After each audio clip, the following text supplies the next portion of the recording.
This is the fifth and final video lecture on the chapter of sex and gender. I want to wrap the topic up by talking about feminism, applying the three sociological theories or some sociological theories to sex and gender, and also want to include the topic of toxic masculinity. The last video ended when we were talking about gender and violence, and specifically we were talking about violence as it's directed towards women.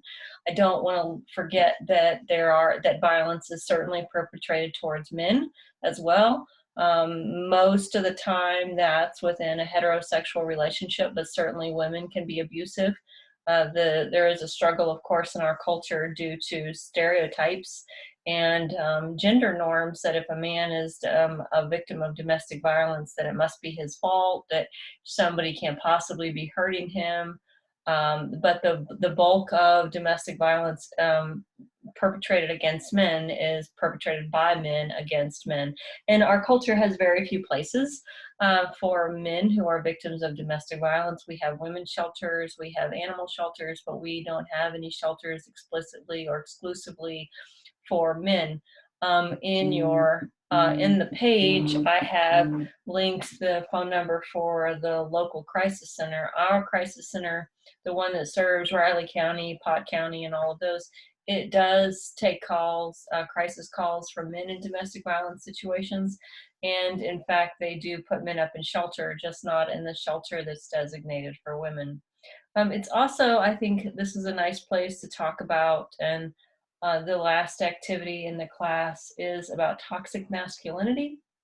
We've talked about some of the costs associated with traditional femininity, but there's been an abundance of research of late addressing some of the costs that men experience when they are socialized in an environment that says men are not to be nurturing. And anyway, so the two videos that I put up. One is a radio, one is a hidden brain broadcast, one is a short 6-minute video.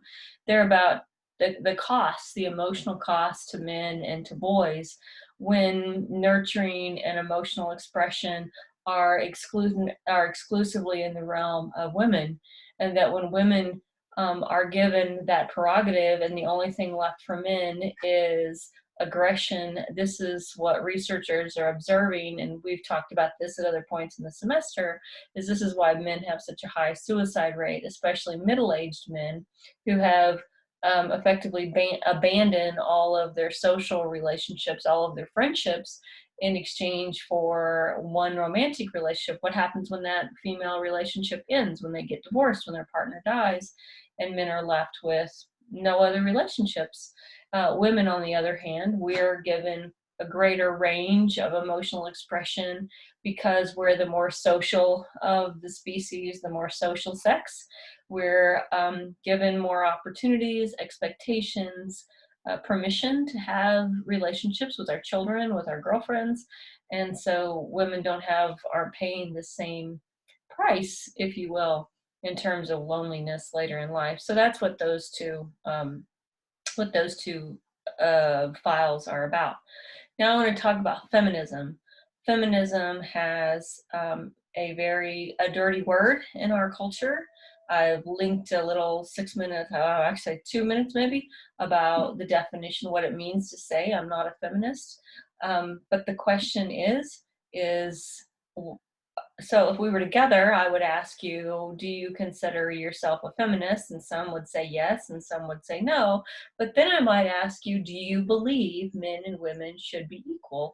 That is the definition of feminism. The definition of feminism is a political philosophy that believes men and women should be politically, economically, and socially equal.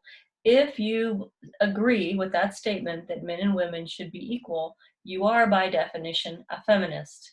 Now, if that is not, there are different versions of femininity, of feminism, the same way there are different versions of, say, Christianity, right? So it's important to distinguish mainstream feminism from some of these fringe feminist groups. And the negative connotation about feminism is not from the mainstream political philosophy, but rather there are some radical feminists who came of age, and their argument was is that men were the ultimate oppressor. There are a minority of feminists that that that hate men, but that is not the bulk of the feminist community, of the feminist philosophy. The feminism has had effectively three different waves, and it is important for our purposes that you understand these three, that you know what these three different waves are. The first wave of feminism goes back to abolition of slavery, and is thought, or historians claim, it runs from abolition of slavery up to giving women the right to vote in the 1920s. So a good 60 years in there. Its goal was suffrage, the right to vote. So the first wave of feminism is associated with abolition to suffrage, to giving women the right to vote. The second wave of feminism is a bit more, is probably more radical. The goal of the second wave of feminism was reproductive freedom. This is a really important concept. Reproductive freedom means the freedom to choose to have babies or not to have babies, the freedom to control your own reproduction. It was illegal, right? Up until the 1972, it was against the law for an unmarried woman to use contraceptives.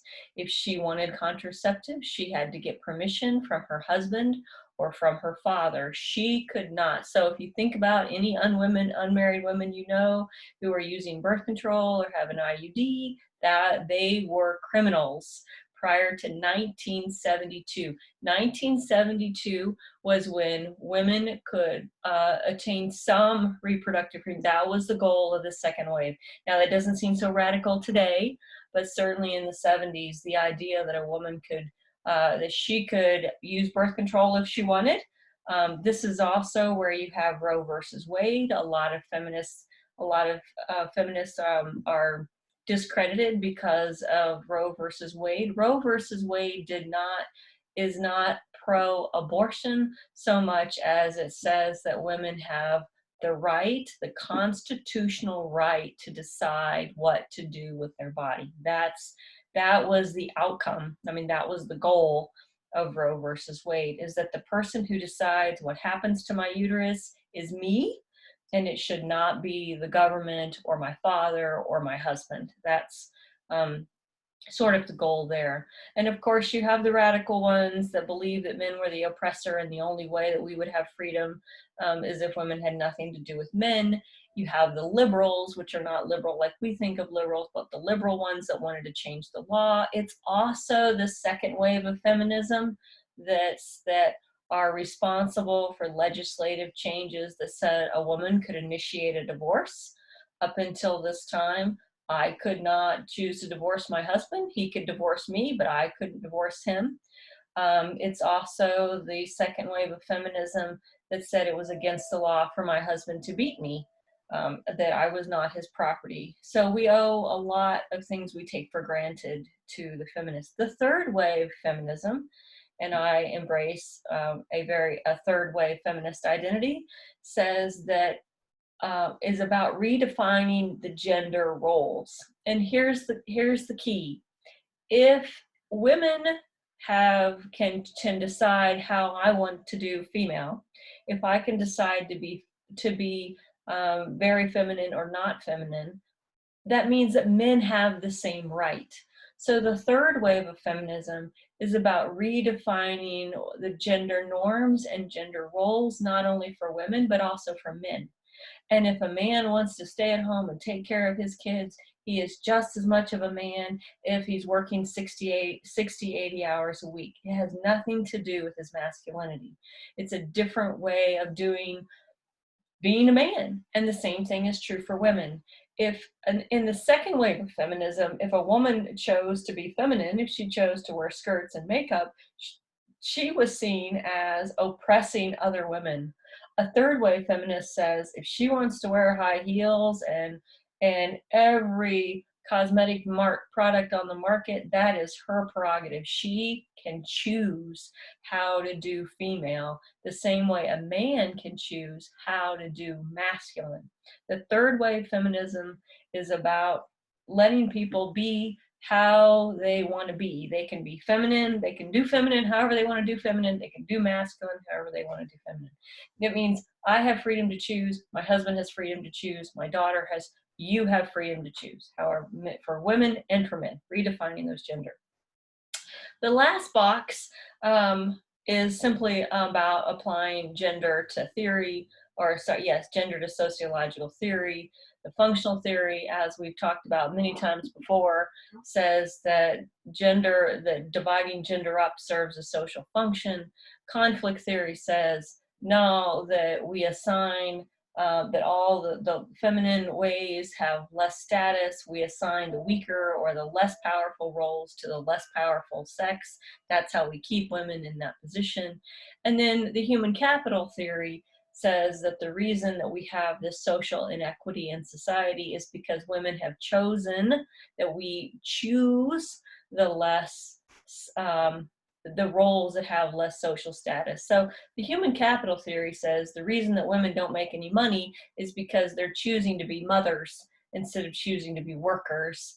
Conflict theory would argue that's not the case, that women are trying to be workers and mothers, but because men are not helping them be mothers, they're having a harder time being workers. Or that the tasks, the jobs that are open to women have lower wages or less status, right? Functional theory would argue that women have less social status because they're doing a less important role. I'm just going to disagree with that one and say taking care of children, taking care of the home, that there is no less important role in running a family or running a household. All these things have to be done. The conflict theorists argue that the tasks associated with women have less power, right, or have less social worth. The others would argue that if we redefine the social worth of parenthood, of mothering, of nurturing, that we would change this relative social rank of people in society. I hope that makes some sense. If it doesn't, let me know. This wraps up the chapter on gender, and you can look for some more activities. There's in the Canvas outline.